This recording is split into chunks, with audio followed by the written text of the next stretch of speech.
Bonjour et bienvenue dans cette vidéo qui va vous expliquer comment faire des si imbriqués dans Excel.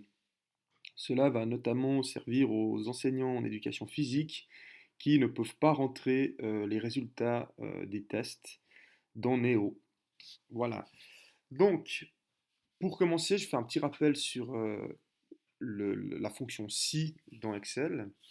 Donc ici, j'ai pris un tableau avec le test des 12 minutes d'une classe, avec différents élèves, et puis les critères de réussite. Si l'élève a couru 3000 mètres ou plus, il a très bien réussi, sinon c'est l'échec.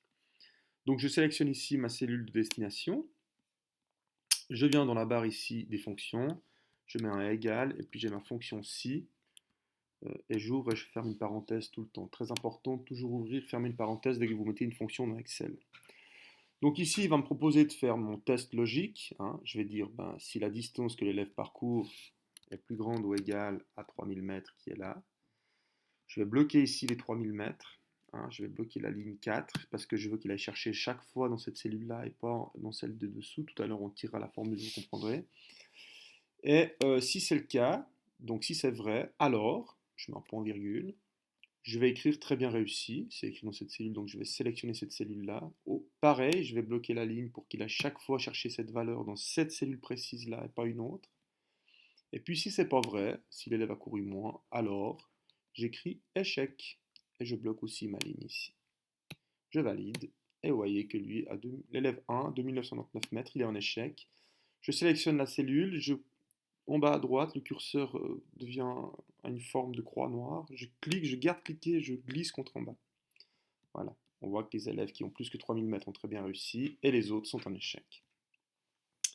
Maintenant, j'aimerais pouvoir un petit peu affiner ces critères de réussite. Donc, je viens ici dans un autre tableau, toujours test des 12 minutes, et je regarde ici, c'est très bien réussi à 3000 mètres et plus, c'est bien réussi à en tout cas 2500 mètres jusqu'à 2999 mètres, c'est réussi de 2000 à 2499 mètres, et c'est en échec en dessous. Donc là, c'est la même chose, mais peut-être avant ça, je vais vous montrer ici un petit schéma, plus simple à comprendre. On va imbriquer. Vous voyez qu'ici, j'ai imbriqué mes petits mots. Donc on commence par un si, on a notre condition ou le test logique, la distance est plus grande ou égale à 3000, alors c'est très bien réussi. Sinon, si, on intègre le si dans le sinon, on imbrique dedans, la distance est plus grande ou égale à 2500, alors c'est bien réussi. Sinon, si encore une fois, la distance est plus grande ou égale à 2000, alors c'est réussi, sinon c'est l'échec. On va voir comment ça se passe dans Excel. Je sélectionne ici ma cellule de destination, je viens dans la barre des fonctions et je mets un égal et avec un si. J'ouvre, je ferme la parenthèse comme tout à l'heure, j'ai pris l'habitude. Comme tout à l'heure, si la distance parcourue est plus grande ou égale à 3000, alors j'écris très bien réussi. Et là, je vais tout de suite bloquer mes cellules pour qu'il aille chaque fois chercher les bonnes valeurs. Et puis, sinon, si c'est pas vrai, je reteste. Si,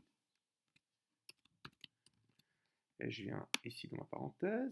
Si justement cette distance parcourue est plus grande ou égale à 2500 mètres, alors j'écris bien réussi. Et là aussi, je bloque mes lignes. Hein, très important. Sinon, si c'est pas vrai de nouveau, je reteste. Si, je vais faire une parenthèse, cette distance parcourue par l'élève est plus grande ou égale à 2000, alors j'écris réussi. Sinon, j'écris échec. Et là, je viens aussi bloquer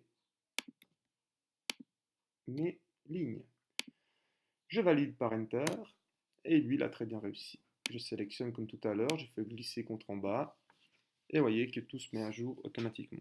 Donc là, j'ai pris un exemple avec 5 élèves, mais quand on a une classe de 20 ou plusieurs classes de 20 élèves, ça vaut la peine de pouvoir tirer les formules contre en bas et que tout se mette automatiquement à jour. Voilà, j'espère que cette vidéo aura servi à certains. Et puis n'hésitez pas à me contacter si vous avez besoin d'infos sur cette fonction ou bien une autre. A tout bientôt, au revoir.